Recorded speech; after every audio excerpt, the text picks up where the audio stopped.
अक्सर लालच इंसान को ऐसी राहों पर धकेल देता है जहां से लौटना लगभग असंभव होता है। अमावस की काली रात और धन की अंधी चाह में एक दंपत्ति ने तंत्र की उस सीमा को पार कर दिया जहां से सीधे अंधकार का द्वार खुलता है। एक रक्तपिशाचिनी को बुलाने की भूल उन्होंने कर ही ली, और जब वो आई तो उसकी पहली मांग थी बलि। उस मांग को पूरा करने के लिए वे उसी रात जन्मा एक नवजात उठा लाए। लेकिन किस्मत वहां भी एक मोड़ लेती है।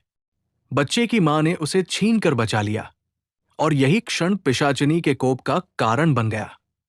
क्रोध में वो उस परिवार पर टूट पड़ी, किसी को भी जीवित न छोड़ा, और उस बच्चे को न पाने की जलन उसके भीतर एक अनंत प्रतिज्ञा में बदल गई। वो कभी मां पर सवार होती, कभी पिता पर, हर बार लक्ष्य वही मासूम प्राण। अंततः माता पिता ने अपनी देही ढाल बना दी और अपने प्राण देकर बच्चे को उसके कहर से बचा लिया। उस बच्चे को फिर उसकी मामा ने पाला पोसा। समय बीतता गया, वही बच्चा बड़ा होकर युवक बन गया, पर पिशाचिनी की परछाई उसकी नियति से जैसे जुड़ चुकी थी। वर्षों बाद एक रात वो फिर आंखों में अग्नि और शरीर पर आधी जली परछाइयों के साथ प्रकट हुई। उसका स्वर भर्रा रहा था, आज मेरी अधूरी बलि पूरी होगी। युवक भय से कांप उठा, लेकिन उसी पल उसके भीतर कोई शांत दिव्य ऊर्जा जाग उठी।